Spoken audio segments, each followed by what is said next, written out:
Hello and welcome to another video. In today's video, as you can see, we are restarting the Wheelhorse Raider 9 project.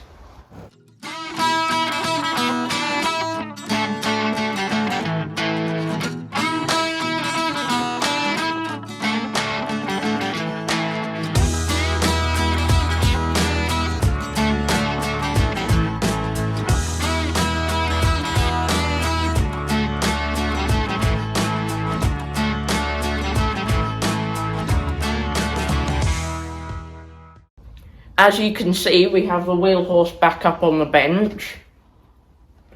And a bit of a warning, you might hear thunder throughout this video because there's a thunderstorm going on outside at the moment. Glad to be in the workshop. But this project went on pause for quite a while because we were waiting for some parts from America. And they have arrived. We have a piston in here, some valves, actually two sets of piston rings, one that we got with the piston and another one that we got with our full gasket set.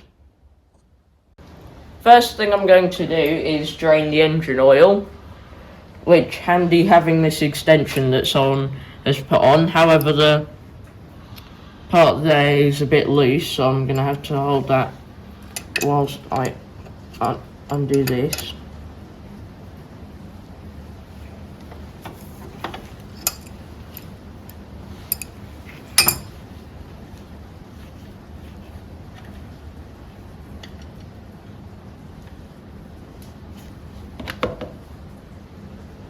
Doesn't look too bad.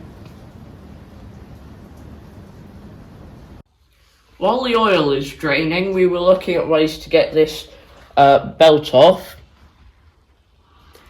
And we don't know much about these wheel horses, so there's probably wheel horse people watching this screaming at their screen about how we're doing this the difficult way, as it were.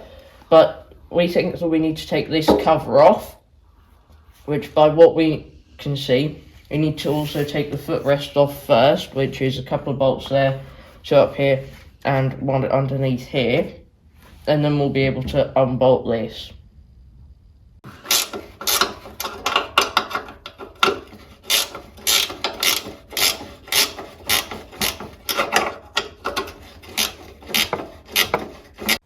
We've now got the footrest off. And now to take off this cover, I think it's just this bolt here, which has a captive nut under it, and then this other bolt here, which goes into the engine casing.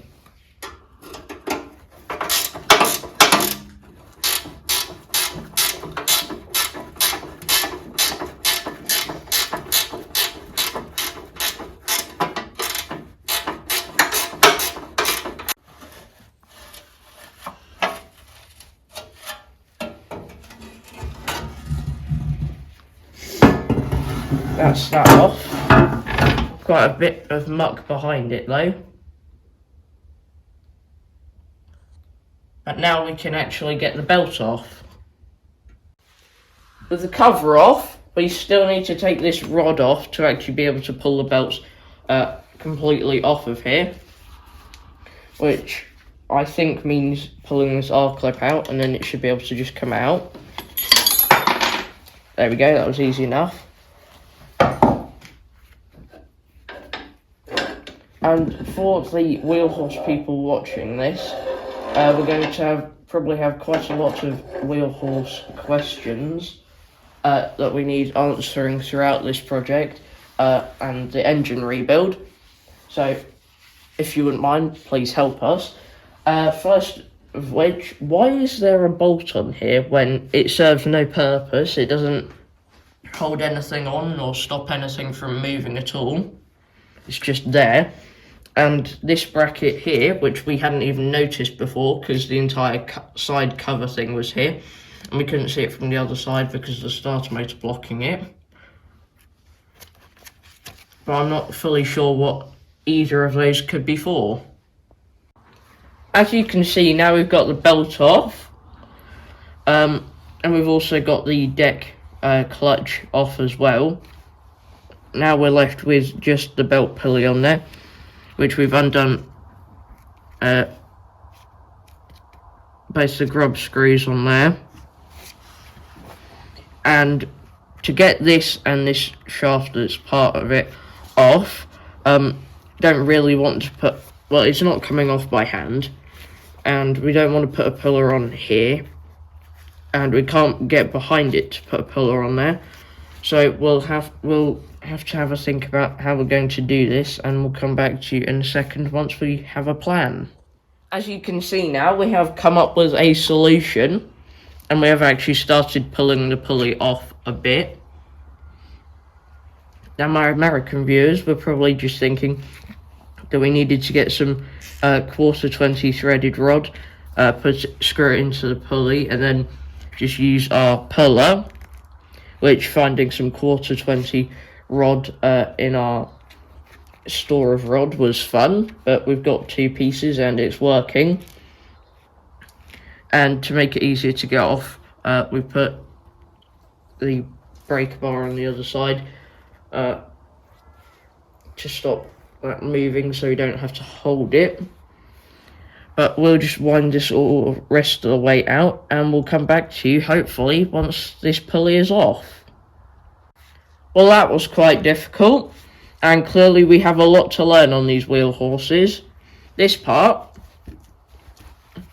simply pulls off and it had been pressed on. There's no key whale or anything, so this shouldn't have been as bad as it was. And finally now I can actually pull this pulley off as well, which did have a key weight. As I said, that took quite a while to get off. I'm now going to take the flywheel off. That was a pain to get unstuck like it was last time. We had to take it off on this tractor. Just have a quick look around the engine to see what we need to take off or disconnect before the engine can come out. We've got the 2 stator wires here. Then there's the ignition wire. Got the throttle cable, and we've got cable going to the starter motor. I think that's it, since I've already disconnected the choke cable that's back here. And then we can pull the engine out, and we need to decide whether we want to disconnect the engine from this like frame thing that it's sitting on, or do we want to disconnect the frame thing and the engine together from the actual chassis. We now have the engine disconnected from the rest of the tractor. We undid these bolt holes and the 2 on the other side, rather than the frame underneath, which we'll probably end up taking off eventually to clean up or something, which it needs it because the nuts on the underside of that were completely coated in a 3-course meal of grass, grease and oil and all the rest of it. But I'm currently behind the camera because we are Dad's is going to try and lift the engine off the tractor, because I can't, because it's a pretty heavy, awkward thing to lift. So here we go.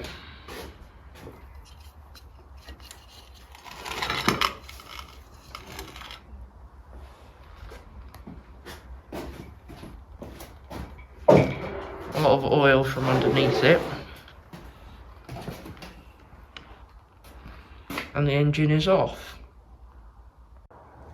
With the engine separated from the tractor, I think we've now got 2 projects. One of them being the engine, the other one being cleaning this mess up. So what we'll probably do is get rid of the battery, because that's had it. And then probably strip down quite a bit of this and degrease it all, because it is, as I said before, completely covered in grease. And I think the underside is the same, so we're not going to do what we did to the Moto Standard and turn it upside down, because that was unneeded pain, or on that tractor it was needed, but for this one that isn't necessary. We might lift up the front end to get underneath it, but we'll decide that when we come to it. And now onto the engine. This is also completely covered in oil, so we're probably going to do a clean up of this before we open it up to do the rebuild. However, the next video you see on the Raider should be the first part of the rebuild. But time has run out, and that is the end of this video. So thank you very much for watching, and I'll see you in the next one. Bye.